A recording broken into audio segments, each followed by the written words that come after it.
अस्सलाम वालेकुम, कैसे हैं सब लोग। उम्मीद है सब खैर खैरियत से होंगे। अच्छा जी, ये आज मेहंदी की ब्राइड है, इसका ट्यूटोरियल हम आपके साथ शेयर कर रहे हैं। तो ये बिफ़ोर इनकी पिक्चर थी और ये देखें कि जो है वो इनके ऊपर जो है वो 1W और 45 जो है वो दोनों मिक्स करके मैंने इनको बेस बनाई और मुसरत मिसबा का ही फाउंडेशन, लिक्विड फाउंडेशन और थोड़ा सा लॉरियल का आज इसके अंदर मिक्सअप किया और इसकी बेस बनाई। बेस बनाने के बाद अच्छे तरीके से आपने कम से कम भी 10 से 15 मिनट जो है ना वो आपने बेस जो है वो बनानी है। सही तरीके से अच्छे तरीके से इसकी ब्लेंडिंग करनी है। अच्छे तरीके से ब्लेंडिंग करने के बाद फिर आपने पाउडर इसके ऊपर लगाना है, क्योंकि अगर ब्लेंडिंग आपकी नीचे से अच्छी नहीं होगी और आप पाउडर ऊपर लगा देंगे तो बेस आपकी फट जाएगी और उसके अलग अलग से पैच निकलना शुरू हो जाएंगे और बेस जो है वो क्रैक कर जाएगी। इसलिए आपको 100% पहले श्योरिटी होनी चाहिए कि आपकी जो बेस है वो 100% जो है वो बिल्कुल फेस के अंदर एब्जॉर्ब हो गई है और बिल्कुल अच्छे तरीके से उसके अंदर कोई पैच नहीं है। देन आपने पाउडर यूज़ करना है।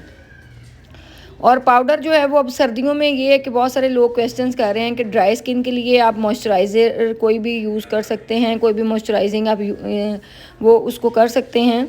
और आपने नोज़ के दोनों साइडों के ऊपर अच्छे तरीके से, नोज़ के बिल्कुल ऊपर ऊपर वाले हिस्से के ऊपर जो है वो अच्छे तरीके से जो है वो ब्लेंडिंग करनी है। कंटूरिंग शेड आपको पता है कि क्रिस्टाइन का ही हम लोग यूज़ करते हैं।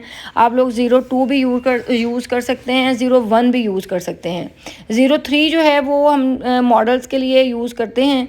तो आज इनकी मेहंदी लुक हमने करनी थी, तो इनका जो ड्रेस था वो पीची पीची सा था, तो इसलिए हमने इनको ब्लश ऑन भी जो है वो उसमें ऑरेंज और पीची दोनों मिक्सअप करके लगाया है हमने।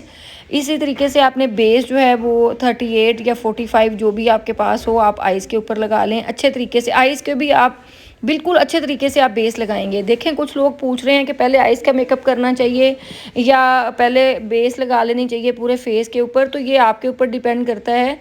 आप पहले भी ये लगा सकते हैं, आइज़ का मेकअप पहले भी कर सकते हैं, बाद में भी कर सकते हैं। जिस तरीके से आपको आसानी लगे आपने उसी तरीके से काम कर लेना है। लेकिन अगर बेस लगाने पहले आपने बेस लगा लिया और फिर आप आइज़ का मेकअप कर रहे हैं तो फिर आपने आइज़ के ऊपर बेस जो है वो बहुत अच्छे तरीके से लगानी है। तो ये क्रीज़ लाइन है, क्रीज़ लाइन को आपने अच्छे तरीके से पहले एक लाइन आपने बहुत अच्छे तरीके से क्रिएट करनी है। उसको लाइन क्रिएट करने के बाद जो है वो फिर जो है वो आपने उसके ऊपर ग्लिटर या जो भी आपने शेड लगाना है उसके ऊपर आप लगा सकते हैं। आपने अच्छे तरीके से इसको ग्लिटर जब आप लगा लेंगे तो ग्लिटर लगाने के बाद इसके ऊपर आप शिमर भी यूज़ कर सकते हैं, शिमरी शेड भी यूज़ कर सकते हैं। यहाँ पे जब आपकी अच्छे तरीके से आप क्रीज लाइन इनहेंस कर लेते हैं उसके बाद जो है वो आप कोई भी ग्लिटर यूज़ कर सकते हैं, शिमरी शेड यूज़ कर सकते हैं। ये टोटली आपके ऊपर डिपेंड करता है। मेहंदी लुक बहुत सॉफ्ट लुक होती है, इसको पार्टी मेकअप लुक भी आप कह सकते हैं। तो ये बड़ी ही अच्छे तरीके से आप लोगों ने इसकी लाइनें ब्लेंड करनी है। ब्लेंड करने के बाद जिस ब्रश के साथ आप क्रीज लाइन क्रिएट करेंगे आपने फिर दूसरे ब्रश के साथ आपने उसको ब्लेंड करना है, क्योंकि वो सॉरी साफ़ हो जाएगा उससे आपका है। क्योंकि अगर ब्रश को कलर्स लगे हुए होंगे तो फिर आपके शेड सारे एक जैसे मिक्सअप हो जाएंगे। और ये ब्राउन और ब्लैक दोनों को मिक्स करके ब्राउन एक्वा जो है वो हमने इनके आइज़ के ऊपर लगाया। ये ब्राउन एक्वा जो है वो क्रेलॉन वालों का है जो हम यूज़ करते हैं। इसी तरीके से आप जो है वो उसको नीट कर सकते हैं अपनी आईब्रो को। और अगर आपका कोई रेगुलर क्लाइंट है और कैजुअल मेकअप चाह रहा है, पार्टी वेयर मेकअप चाह रहा है और दिन का फंक्शन है तो आप आईब्रो बिल्कुल जस्ट उसको नीट करेंगे, आप इतनी डार्क नहीं करेंगे। क्योंकि आपने प्रॉपर ये तो हम तो शूट प्रॉपर करना होता है इसलिए थोड़ी सी डार्क बनाते हैं, लेकिन रियल क्लाइंट के ऊपर आप इतना डार्क नहीं करेंगे। और ये क्रेलॉन वालों का आजकल जो है वो एट्यूड वालों का ये मिल नहीं रहा, ये जो हम लोग आते हैं उसके लिए हाइलाइटर के तौर के लिए, और ये मिल नहीं रहा आजकल। तो फिर मैं क्रेलॉन वालों का ही यूज़ कर रही हूँ गोल्डन के अंदर। तो आप लोग भी ये ट्राई कर सकते हैं। तो हल्के हल्के से ये पर्पल कलर के अंदर इनके कॉर्नर थोड़े से बनाए कि सॉफ्ट भी रहे, सॉफ्ट भी मेकअप रहे और जो है वो ज़्यादा ओवर भी ना लगे और लुक भी अच्छी लगे। तो इस तरीके से आप ये सॉफ्ट सेटल्ड मेकअप, बहुत सारे लोग मेहंदी लुक का कह रहे थे, तो ये एक पुराना ट्यूटोरियल पड़ा हुआ था तो आज मैं डाटा डिलीट कर रही थी, तो इसलिए मैंने ये सोचा कि मैं ये भी आप लोगों के लिए ये ट्यूटोरियल जो है इसके ऊपर अपलोड कर दूँ। तो आपने देखें शेड्स जो हैं बार बार मैं उसको लेती हूँ और लेने के बाद उसको फिर अच्छे तरीके से उसको 2-3 दफ़ा उसको अप्लाई करती हूँ, क्योंकि जिस तरीके से हमारी बेस लगाने के बाद पाउडर यकदम गायब हो जाता है, इसी तरीके से शेड्स भी जब लगाते हैं तो थोड़ी देर के बाद वो लाइट हो जाते हैं। तो आप जब तक लास्ट फिनिशिंग करते हैं तो आपने बड़े ही अच्छे तरीके से उसको ब्लेंड भी करना होता है और आपने उसको रीटच भी करना होता है। और ये पाउडर देखें आपको नाक के आसपास ये नज़र आ रहा है, तो ये इसी वजह से नज़र आ रहा है कि यहाँ पे आपने जस्ट लाइनें क्रिएट करनी हैं और उसके बाद फिर आपने पाउडर को डस्ट ऑफ कर देना है कि आपकी चीज़ें भी ब्लेंड हों। और आपका, क्योंकि जब आप मेकअप कर रहे होते हैं तो बाज़ टाइम क्लाइंट की आइज़ में से पानी निकलता है और उस पानी की वजह से आप लूज़ पाउडर नीचे अगर यूज़ कर लें आइज़ के बिल्कुल नीचे नीचे, तो वो उस चीज़ से भी आप बच जाएंगे कि जो लाइनें नीचे बिल्कुल क्रैक की तरह आ जाती हैं। ये विंग लाइनर हम लोगों ने लगाया है इसको, और अब तो बहुत सारे लाइनर के ऊपर मैं क्लासेस दे चुकी हूँ, स्मज लाइनर के ऊपर भी, विंग के ऊपर भी और ब्लेंडिंग लाइनर के ऊपर भी।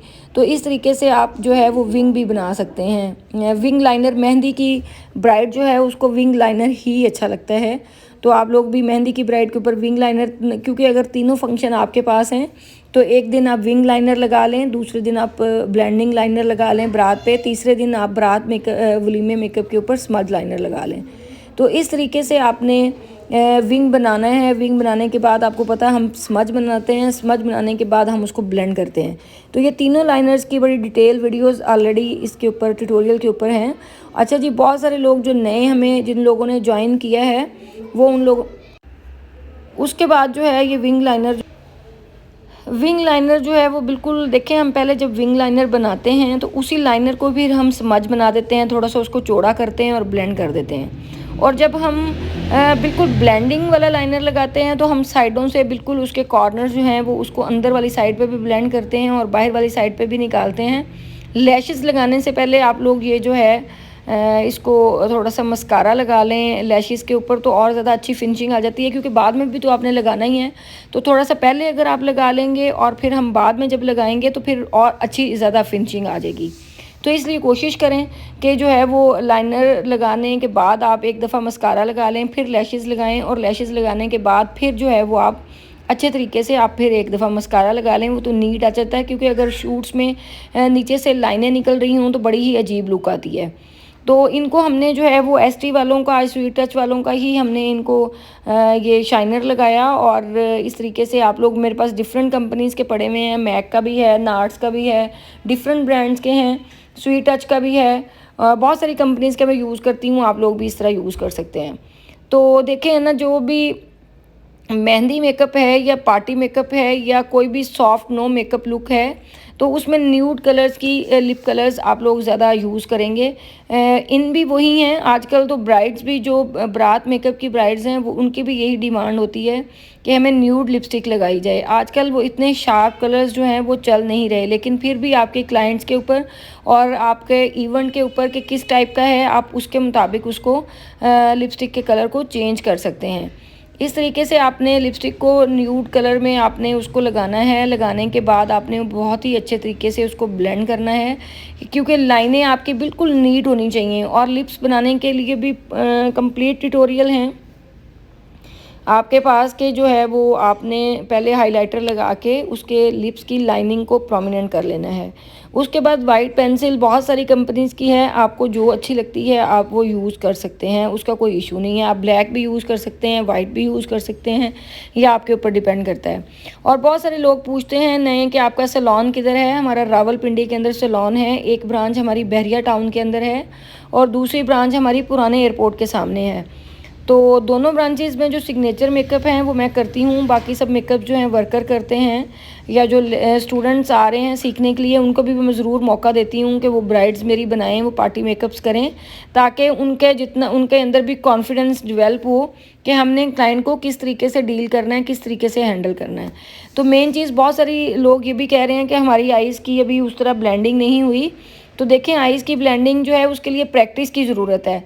आप लोग जितनी अच्छे तरीके से प्रैक्टिस करेंगे तो इंशाल्लाह आपका उतना ही अच्छा मेकअप हो जाएगा। तो इसलिए आप उसको